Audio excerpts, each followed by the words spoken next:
now where Rajnath Singh is speaking. अवगत कराने के लिए आप सबके बीच खड़ा हुआ हूं। General Bipin Rawat defence services staff college Wellington के स्टूडेंट ऑफिसर से इंटरेक्ट करने के लिए अपने एक शेड्यूल्ड विजिट पर थे।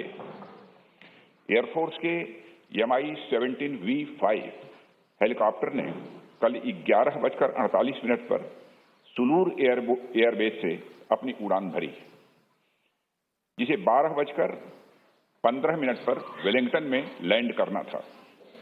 सुलूर एयरबेस के एयर ट्रैफिक कंट्रोल ने लगभग 12:08 पर हेलीकॉप्टर से अपना कांटेक्ट खो दिया। बाद में कुनूर के पास जंगल में कुछ स्थानीय लोगों ने आग लगी हुई देखी। जब वे भागकर उस स्थान पर पहुंचे तो उन्होंने मिलिट्री हेलीकॉप्टर के अवशेष को आग की लपटों से घिरा हुआ देखा। स्थानीय प्रशासन से एक बचाव दल उस जगह पर पहुंच गया। उन्होंने क्रैश साइट से सर्वाइवर्स को रिकवर करने का भी प्रयास किया। उस अवशेष से जितने भी लोगों को निकाला जा सका उन सबको यथाशीघ्र वेलिंगटन के मिलिट्री हॉस्पिटल पहुंचाया गया। प्राप्त जानकारी के अनुसार उस हेलीकॉप्टर में सवार कुल 14 लोगों में से 13 लोगों की मृत्यु हो गई। जिन लोगों की दुर्भाग्यपूर्ण मौतें हुई उनमें चीफ ऑफ डिफेंस स्टाफ और उनकी धर्मपत्नी श्रीमती मधुलिका रावत, उनके रक्षा सलाहकार brigadier Lakhwinder Singh Lidder, staff officer lieutenant colonel Harjinder Singh और एयर फोर्स हेलीकॉप्टर क्रू समेत आर्म्ड फोर्सेस के अन्य 9 लोग शामिल हैं। उनके नाम हैं wing commander Prithvi Singh Chauhan, squadron leader Kuldeep Singh, junior warrant officer Rana Pratap Das, junior warrant officer Arakkal Pradeep, Harvinder Satpal Rai, Naik Gursewak Singh, Naik Jitendra Kumar, lance Naik Vivek Kumar, lance Naik B Sai Teja. सभी पार्थिव शरीर को आज शाम तक इंडियन एयरफोर्स प्लेन से दिल्ली लाया जाएगा। Group captain Varun Singh Wellington के मिलिट्री हॉस्पिटल में लाइफ सपोर्ट पर हैं और उन्हें बचाने के हर संभव प्रयास किए जा रहे हैं। अध्यक्ष महोदय, air chief marshal Shri V R. Chaudhari को घटनास्थल पर दुर्घटना की सूचना प्राप्त होने पर कल ही भेज दिया गया है। उन्होंने घटनास्थल एवं वेलिंगटन हॉस्पिटल जाकर स्थिति का जायजा लिया।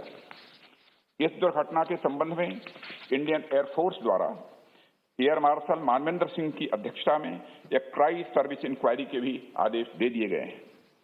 इंक्वायरी टीम के ऑफिसर्स ने कल ही वेलिंगटन पहुंचकर अपना कार्य भी प्रारंभ कर दिया।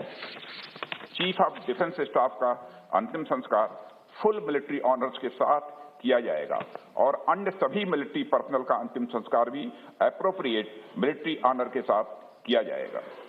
अध्यक्ष महोदय, अंत में मैं देश की ओर से सभी दिवंगत लोगों को हार्दिक श्रद्धांजलि अर्पित करता हूं और उनके परिवारजनों के प्रति अपनी संवेदना भी व्यक्त करता हूं।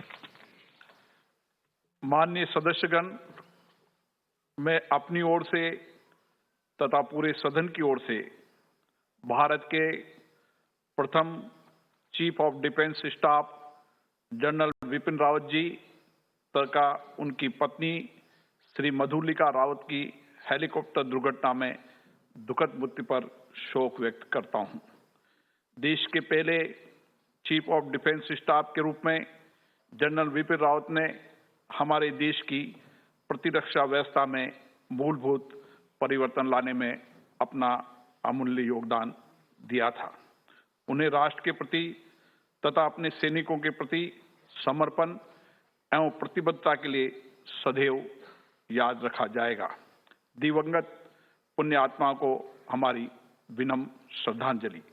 मैं सदन की ओर से इस दुर्घटना में वीर गति प्राप्त हमारी सशस्त्र सेना के वीर सैनिकों brigadier Lakhwinder Singh Lidder, staff officer lieutenant colonel Harjinder Singh, wing commander Prithvi Singh Chauhan, squadron leader Kuldeep Singh, junior warrant officer Rana Pratap Das, junior officer Arakkal Singh, Pradeep Havildar, Satpal Rai Naik, Guru Sewak Singh Naik, Jitendra Kumar, lance Naik, Vivek Kumar, lance Naik, B Sai Teja के प्रति भी श्रद्धांजलि अर्पित करता हूं। सभा इस दुर्घटना में गंभीर रूप से घायल ग्रुप कैप्टन वरुण सिंह के शीघ्र स्वस्थ होने की कामना करती है। सभा की ओर से मैं सभी वीर सैनिकों की प्रति हार्दिक संवेदना व्यक्त करता हूं तथा ईश्वर से प्रार्थना करता हूं कि उन्हें इस असहनीय दुख को सहन करने की शक्ति प्रदान दे। अब सभा दिवंगत पुण्य आत्माओं के सम्मान में कुछ देर मौन रहेगी।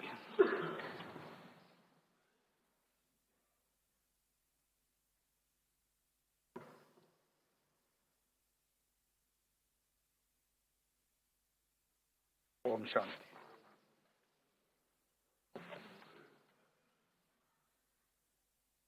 प्रश्नकाल 161 doctor Hina Gavit. So question number 161.